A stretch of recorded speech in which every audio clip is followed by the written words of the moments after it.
মেয়েরা সাবধান, এই দুইটি ভুলে তলপেটে ছড়াচ্ছে মরণব্যাধি ক্যান্সার। চিন্তার ভাঁজ পড়েছে গবেষকদের কপালে। হঠাৎ করে মেয়েদের তলপেটে ক্যান্সার থাবা বসাতে শুরু করেছে, আর এই ক্যান্সারে আক্রান্ত হয়ে দিনের পর দিন মৃত্যুর সাথে পাঞ্জা লড়ছে মা বোনেরা। দুইটি ভুলে মেয়েদের তলপেটে ক্যান্সার হয় জানিয়ে 1400 বছর আগেই সতর্ক করা হয়েছিল। এত বছর পরে এখনকার আধুনিক স্বাস্থ্য বিশেষজ্ঞরা সত্যতা প্রমাণ করেছে। যারা রাসূলুল্লাহ সাল্লাল্লাহু আলাইহি ওয়াসাল্লামকে বিশ্বাস করেন তারা মন থেকে আলহামদুলিল্লাহ কমেন্ট করবেন। প্রিয় দর্শক, ভিডিওটি যত বেশি সম্ভব শেয়ার করে দিবেন। আপনার একটি শেয়ারে বেঁচে যেতে পারে একটি নারীর জীবন, এবং পরিবারের নারীদেরকে অবশ্যই এই বিষয়ে সতর্ক করবেন। বিশেষ করে মেয়েদের জন্য ভিডিওটি দেখা অত্যন্ত জরুরি। গবেষণায় দেখা গেছে বাংলার মহিলারাই এই রোগের সবচেয়ে বেশি আক্রান্ত হচ্ছে। বিশ্বে প্রতি 2 মিনিটে একজন নারী এই ক্যান্সারে আক্রান্ত হচ্ছে। এমনকি সমীক্ষায় দেখা গেছে প্রতি বছর 50 লক্ষ নারী নতুন করে মরণব্যাধি এই রোগে আক্রান্ত হয়ে থাকেন। কারণ বেশিরভাগ মহিলারাই এই ক্যান্সার সম্পর্কে অবগত নয়। অনেকে লোকলজ্জার ভয়ে কারোর সাথে প্রকাশ করতেও পারছে না।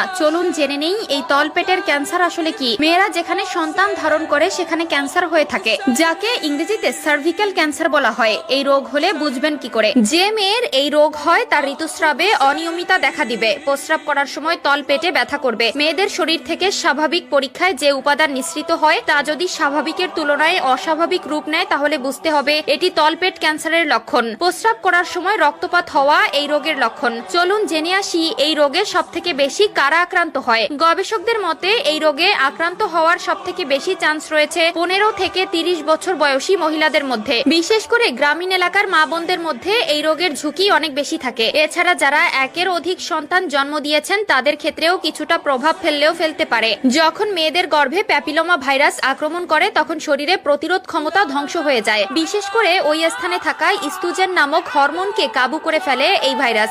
ফলে এই কোষগুলো অনিয়ন্ত্রিত হয়ে পড়ে, ফলে ক্যান্সারের সৃষ্টি হয়। চলুন জেনে নেই এই ক্যান্সার কেন হয়। প্রথমেই যেই ভুল তা হলো অস্বাভাবিক মেলামেশা। গবেষকদের মতে মেয়েদের মেলামেশার জন্য একটি নির্দিষ্ট সময়সীমা থাকে, তবে সেই সীমা লঙ্ঘন করে যদি ঘন ঘন মেলামেশা করা হয় তাহলে হরমোনে মারাত্মক ক্ষতিগ্রস্ত হয়, যার ফলে প্যাপিলোমা ভাইরাসের জন্য ক্যান্সারের সৃষ্টি হয়। 2 নম্বর যে ভুল তা হলো অনেকের সাথে সম্পর্ক। আমরা সকলেই জানি একজন মানুষের শরীরে এক এক ধরনের ভাইরাস থাকে। অনেকের সাথে মেলামেশার জন্য সেই ভাইরাস মেয়েদের শরীরে প্রবেশ করে, যার ফলে একটি শরীর এই ভাইরাসগুলো প্রতিরোধ করতে পারে না, ফলে সৃষ্টি হয় ক্যান্সারের। যে মেয়েরা ঋতুস্রাব সম্পর্কে কম জানে এবং অসচেতনতার জন্য এই মরণব্যাধি রোগের শিকার হয়। গবেষকদের মতে দীর্ঘদিন ধরে ঋতুস্রাবের সময় একই কাপড় বারবার ব্যবহার করার ফলে ও পরিষ্কার পরিচ্ছন্নতার অভাব দেখা দিলে ওই কাপড়ে বিভিন্ন ধরনের ব্যাকটেরিয়ার উৎপত্তি ঘটে, যা মেয়েদের শরীরে খুব অনায়াসে প্রবেশ করতে পারে। অল্প বয়সে যে মেয়েদের বিয়ে দেওয়া হয় তাদের এই ভাইরাসে আক্রমণের সম্ভাবনা অনেক বেশি থাকে।